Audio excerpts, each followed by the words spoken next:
شوتیه گفت ما 2 تا رفیق بودیم که بازرسی رو رد کردیم. چند تا صدای ایست اومده و بعدش هم شلیک. یه گرمای عجیبی رو روی بازوم حس کردم، همینجوری داشت ازم خون میرفت.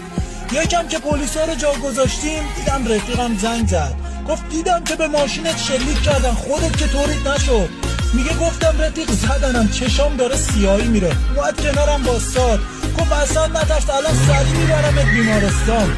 میگه با همون حال خرابم. گفتم زنگ بزن آمبولانس بیاد، تو برو، اگه بیاد بیمارستان واسه تو هم داستان میشه. میگه اصلا به حرفم گوش نداد، منو سوار ماشین کرد و پاشو گذاشت رو گاز.